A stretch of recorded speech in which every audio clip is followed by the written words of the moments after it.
नमस्कार। रेणुका रानी सिंह महादेव चैनल में आप सभी का हार्दिक अभिनंदन एवं स्वागत है। आज मैं सच्ची प्रार्थना की ताकत लेकर उपस्थित हुई हूँ। सच्ची प्रार्थना वह है जो मनुष्य को ताकत देता है। अगर मानव की प्रार्थना सच्ची है तो वह भगवान को भी प्राप्त कर सकता है। वाशिंगटन शहर में एक 20 वर्ष का युवक प्रिंटिंग प्रेस में काम करता था। उसका नाम जेम्स था। जेम्स अपनी मेहनत की कमाई से अपने माँ बाप और भाई बहन को पालता था। वह बहुत शालीन और सरल था। सब उसका सम्मान करते थे क्योंकि उस जैसा ईमानदार उस प्रेस में कोई और नहीं था।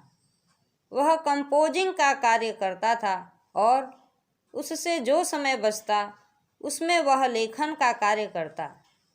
उसकी मेहनत और ईमानदारी से धीरे धीरे उसकी प्रगति होने लगी। वह कंपोजिटर से ज्वाइंटर एडिटर बन गया। जेम्स अपने काम में बड़े मनोयोग से लगा रहता।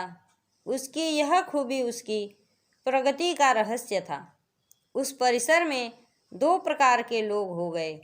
कुछ तो उसे अपनी जान से बढ़कर चाहते थे और कुछ उसकी प्रगति से ईर्ष्या करने लगे। जेम्स को इसकी जानकारी नहीं थी। वह सबको एक जैसा प्यार करता था। उसके मन में किसी के प्रति द्वेष नहीं था। एक रात वह फुर्सत के समय अपने कमरे में बैठा अपनी आत्मकथा लिख रहा था, जिसमें उसने उन सभी बातों की चर्चा की थी जिनसे आज वह प्रगति के इस शीर्ष तक पहुंचा। पुस्तक पूरी होने वाली थी।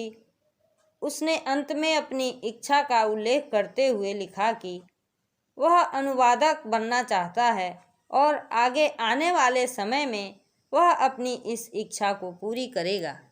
वह कंपोजिटर से सह संपादक तक की अपनी यात्रा में चिंतनपन गया था। वह विषयों का इतना सूक्ष्म विश्लेषण करता कि लोग दंग रह जाते। इसी संदर्भ में अपनी आत्मकथा में अनुवादक बनने की इच्छा रखने वाले लोगों को चेतावनी दी और लिखा कि मूल पुस्तक से न्याय तभी हो पाएगा जब उसका भाव सही सही उस अनुवाद में हो। उसने इस संबंध में एक बड़ा ही मार्मिक वाक्य लिखकर पुस्तक का अंत किया।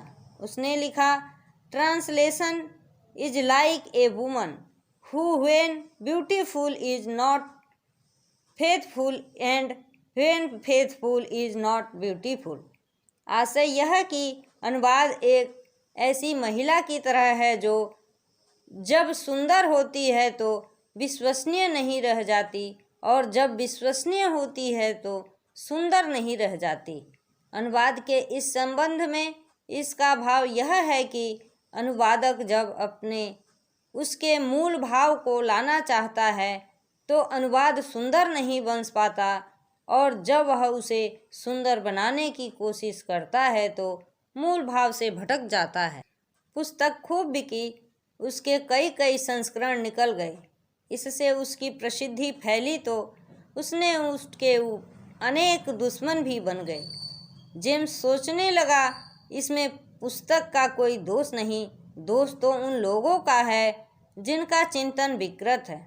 जो विकृत सोचते और अनिष्ट करते हैं वे सुखी नहीं रह पाते। उनका जीवन हमेशा इसी कुचक्र में उलझा रहता है।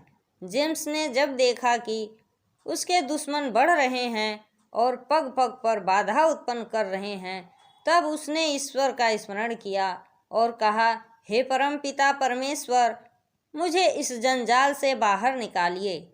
आपकी दृष्टि में न्याय हमेशा से अन्याय के पड़ले से भारी रहा है, सो मुझे न्याय और नीति पर ऐसा खरा बनाइए कि अन्याय 8 आंसू रोता रहे।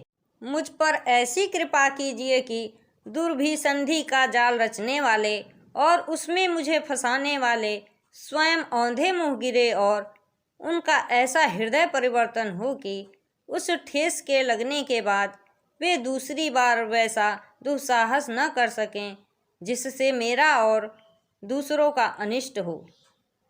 कहते हैं अंतःकरण से की गई पुकार भगवान सुनते हैं। उसकी भी सुनी। उसे आश्चर्य हुआ कि कल तक जो उसके अनिष्ट का कोई मौका न छोड़ते थे, वे बदल कैसे गए। वे उसकी प्रशंसा करने लगे एवं धीरे धीरे उसके सहगामी बन गए।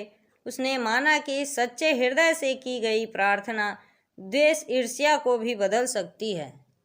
इसी के साथ मैं अपनी वाणी को विराम देती हूँ। जय हिंद, जय भारत।